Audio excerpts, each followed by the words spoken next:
converter. When we go to the modular multi-level converter, we find we need twice as many devices, twice as many semiconductors. When we go over here to the series hybrid and the parallel hybrid, we find 2.5 times or 1.5 times the number of devices.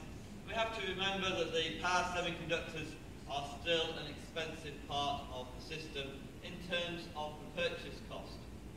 But when we're looking at power system applications, the losses and the cost of the losses in the system tend to outweigh the cost of the semiconductors. So although these topologies look expensive, if they're more efficient, then maybe they will work better. So if we look down here at the losses, we find that the two-level converter with the series devices doesn't score very well. Just use stars here rather than figures.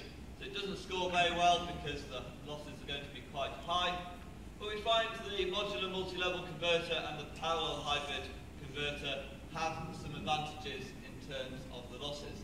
They're a little bit more efficient, and so the losses are a little bit lower. If we look down here at the ability to suppress DC faults, then we find that we're looking at the series hybrid or the full link modular multi-level converter. So the normal modular multi-level converter with half bridges can't suppress the DC side faults. So if that ability is important in my network, important in my system, then maybe I need to be looking at these two topologies. So what this chart is showing me is there is no one correct solution. There are lots of different solutions, and there's plenty more topologies out there to be looked at. And we have to look at the needs of the application, the needs of the power system, before we actually choose which topology we're going to use. So, just to finish on, have a little bit of a look at how we might improve the availability of power converters. I think I've got 5 minutes left. So when we look at the reliability of a power converter, we can start to look at the reliability of all the sections of that power converter. And there is a lot of work today looking at the reliability of power electronic modules. How reliable is the packaging? How long, what is the lifetime? How can we improve that lifetime? How can we understand the failure mechanisms? What this chart shows you is that's only half the problem. So if we look at the converter module, so the power semiconductor device modules and gate drives, we can see a particular failure rate over here. But I can see a very similar failure rate over here, which is for the measurement boards and sensors and the control boards. And when we look at that, we find that the failure rate of our sensors is very similar to the failure rate of the power modules. But as power electronics engineers, we're spending all our time over here. Interesting. The other thing here is just a little English lesson. Reliability is the mean time between failure, and the simpler a system, the more likely it is to be reliable, the less likely it is to fail. If I want my system to be available, in other words, I want my system to work, to actually perform its function, one of my options is to actually put more devices, to put more modules into my converter. By doing so, I reduce the reliability. I'm more likely to see a failure, but the system is more likely to work.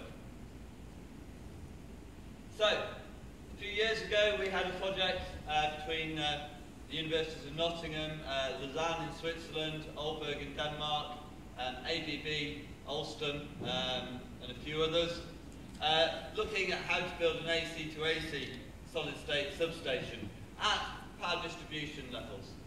I know Yalis is in the audience somewhere, who did a lot of work in this area.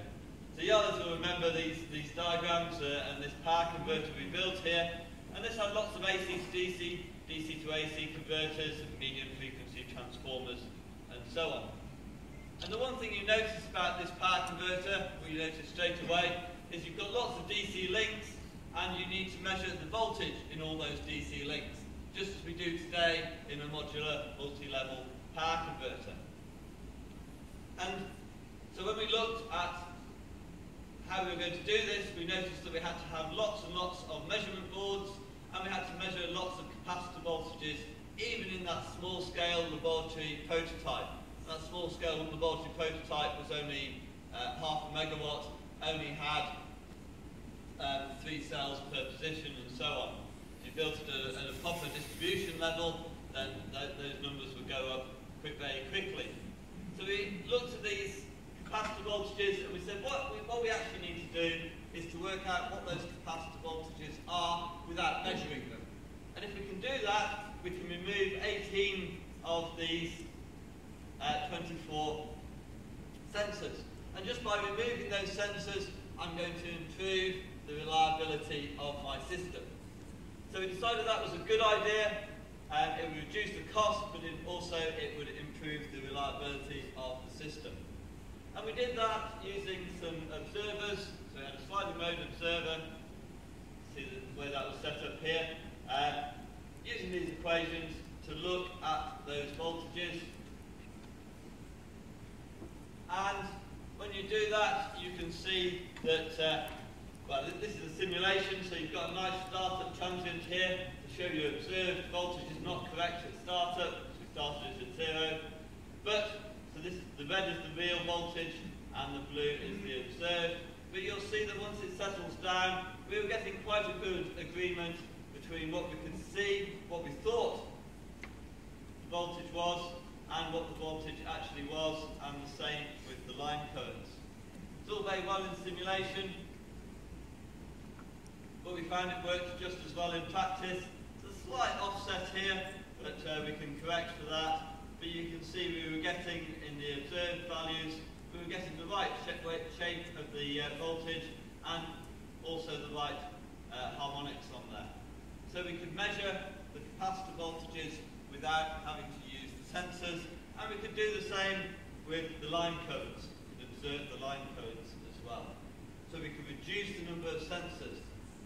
So as well as thinking about modulation, as well as thinking about control, we also need to think about ways where we can use the control platform, the intelligence in our system, to actually help us to improve the availability of these systems.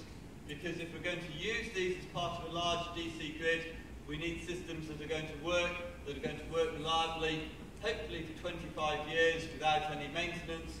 And to do that is a challenge that we've not really totally faced as power electronics engineers today. So, in summary, power converters will be an essential part of the future electrical energy grid, particularly if we want to have lots of renewable energy and that we want diversity of that energy.